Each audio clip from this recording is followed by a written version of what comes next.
So here we are, you know, the end of the Kiss tour. I mean, it's got to be fabulous, kind of maybe a little bit sad. How do you feel about, you know, the end of it? A little bit of both. You know, I haven't toured for a few years. Always the last couple of gigs are, you know, you get a little sentimental. But no, I think it's been a great run. You got to look at the good side of it, and we've had a blast. The Kiss and Def Leppard, the crews, management, everybody's been like really supportive, and we know a lot of people, so it's nice to hang. It's like a big family.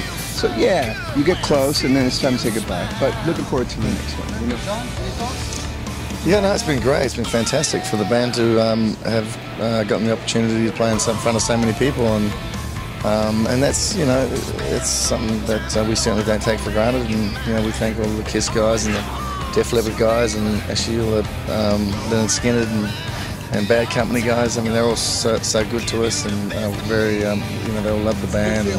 Great vibe, you know. So as an up-and-coming band with new music, it's really awesome to get the support of, you know, all these legends who are just, you know, it's really gratifying, and it's awesome because, you know, coming from the other side of the world, you know, I mean, you know, grew up listening to all these guys, let alone, you know, treating the boards with them at this late stage in life, you know.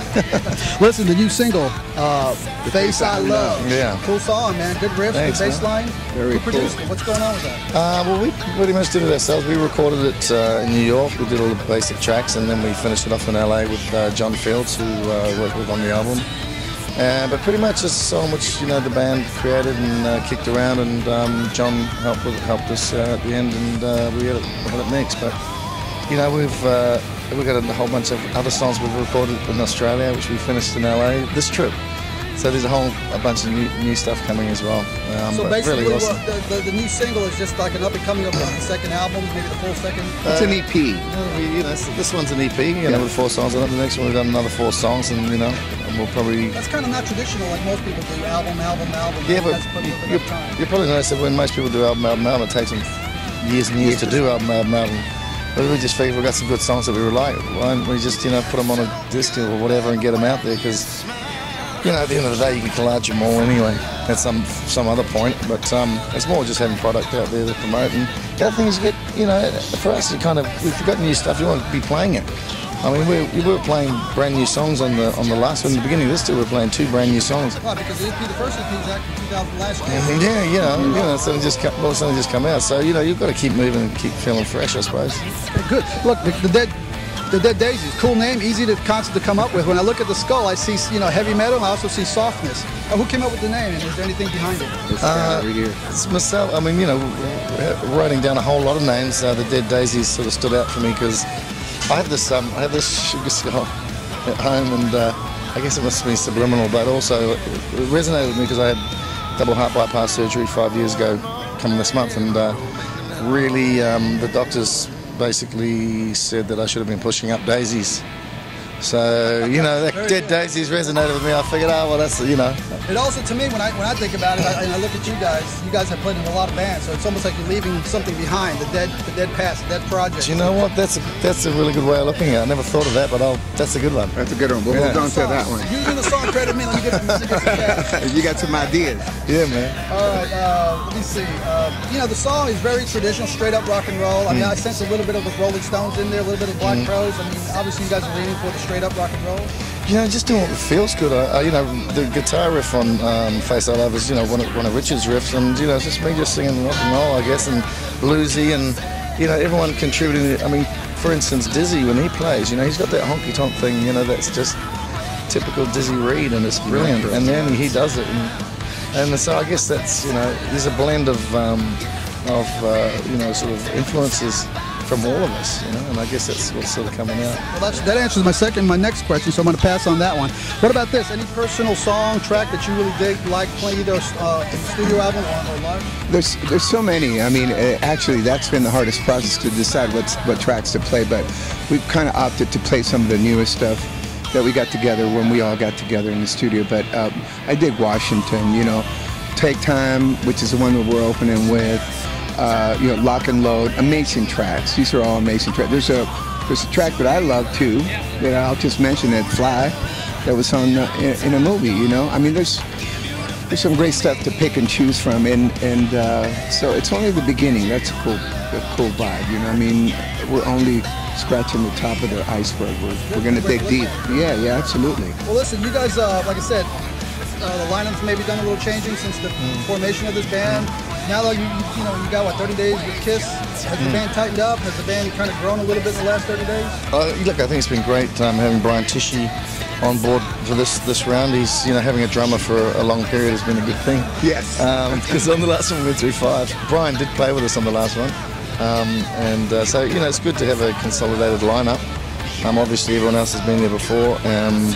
But by the same token, it's people's availabilities. So, for instance, last year when Marco was unavailable to play with us, we had Daryl Jones from the Rolling Stones, but Daryl's not available, Marco is, so it's a revolving door, but it's, Marco's gig, he's the originator. Yeah. But if he can't make it, we're going to have to be forced to find someone else. Yeah. Well, but, Daryl Jones is a pretty good option. Absolutely, Daryl Jones, come on. Hey, I was watching an Aerosmith DVD at my buddy's house today, and there's one of the Oriental cats that was his thought on a band like Aerosmith. As a fan, I watching bands grow through the years, recording, touring, going through the trouble, the heartaches and tragedies. A band like Aerosmith is very endeared because fans come to see them. They go, wow, look at these guys. Original band from '73, like the American Stones in a way, right? Yeah. Right. So how does a band like the Daisies, with all the talent and mixture, how do you guys keep it together? How do you guys move forward from here? Bottom line, man, I mean, the way we all got together, I choose to believe we were meant to come together. We're all coming from different places, and it was undeniable, the chemistry. It was just, things just started jumping. We got into the studio and the music just happened. And it's not like something that you plan, it just happens before your eyes and you go, wow, this feels good. The cats, everybody gets along. You got obviously some great players. You got Jon singing amazing. And so it's like, yeah, I want to hang out, man. This is going to be a nice ride.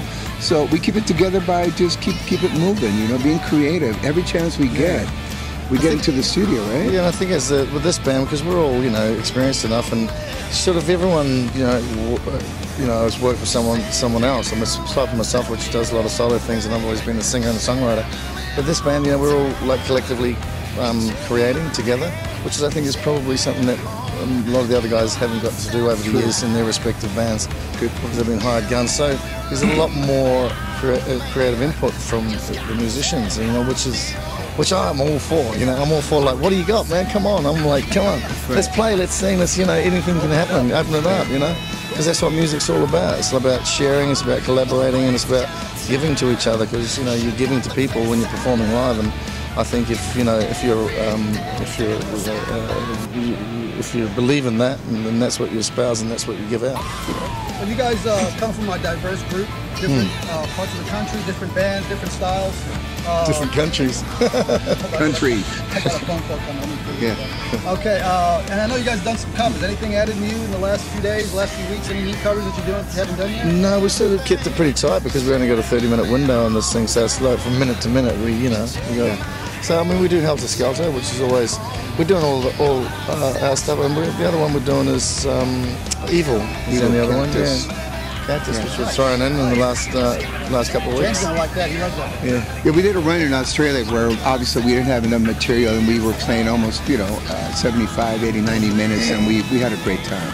But that's another way of everybody getting to know each other musically. When you were saying, where do you bring, who decides where to go? I think it just happens. It's all the influence. Everybody grew up around the same era. We listened to the same bands. We were inspired by the same cats.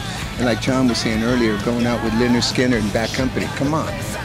On the same stage. Better now you were Kiss. Yeah, and now Def Leppard and Kiss, it's like, where do we go from here? What? The Who and the Stones. Well, hey, we're available. Very cool, man. Let me see here. It's a tough market, man, for a straight-up rock and roll band. I mean, there is diverse. The music is changing so much. How do you guys see yourself?